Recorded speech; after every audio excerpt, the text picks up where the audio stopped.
Jujur saya nggak mau viral untuk kedua kalinya, tapi saya harus tolong suami saya. Tolong Bapak Jokowi, Bapak Kapolri, tolong tegakkan hukum. Unggah video minta bantuan Jokowi dan Kapolri. Istri Richard Lee, jujur enggak mau viral kedua kali. Influencer kecantikan Richard Lee kembali diamankan soal kasus dugaan ilegal akses dan penghilangan barang bukti di rumah tahanan Polda Metro Jaya. Usai Richard Lee diamankan, sang istri, Reni Effendi curhat dalam akun TikTok-nya yang kembali diunggah ke Instagram pribadi miliknya. Dalam curhatannya, Reni meminta keadilan hukum kepada Joko Widodo dan Kapolri. Jujur saya enggak mau viral untuk kedua kalinya, tapi saya harus tolong suami saya. Tolong Bapak Jokowi, Bapak Kapolri. Tolong tegakkan hukum ini, kata Reni Effendi sambil menahan tangis dan mencantumkan akun Jokowi, Kapolri, dan Divisi Humas Polri, Senin, tanggal 27 Desember tahun 2021.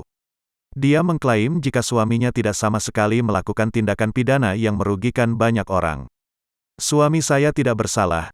Suami saya disangkakan ke pasal 30 ayat 1 katanya dihukum 8 tahun penjara.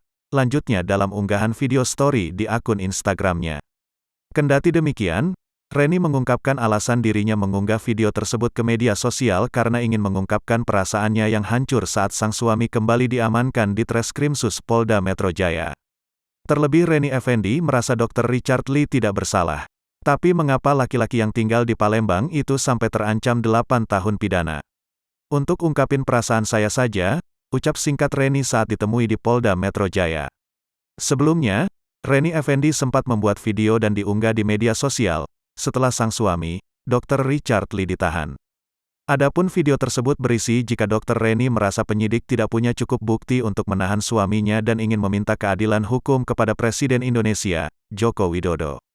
Sebagai informasi, Dr. Richard Lee ditahan kembali pada Senin tanggal 27 Desember tahun 2021.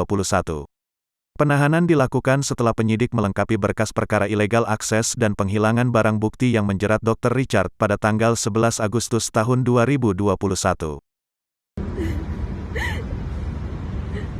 Jujur saya nggak mau viral untuk kedua kalinya, tapi saya harus tolong suami saya. Tolong Bapak Jokowi, Bapak Kapolri, tolong tegakkan hukum ini. Suami saya nggak bersalah. Suami saya disangkakan ke pasal 30 ayat 1 yang katanya dihukum 8 tahun penjara. Yang jelas-jelas saya nggak tahu suami saya salah di mana. Jelas-jelas dia itu upload di akun miliknya sendiri, bukan upload di mana-mana. Tapi hukumannya 8 tahun penjara. Saya nggak rela suami saya di penjara cuma gara-gara hal itu. Tolong teman-teman, bantu tegakkan hukum di negeri ini.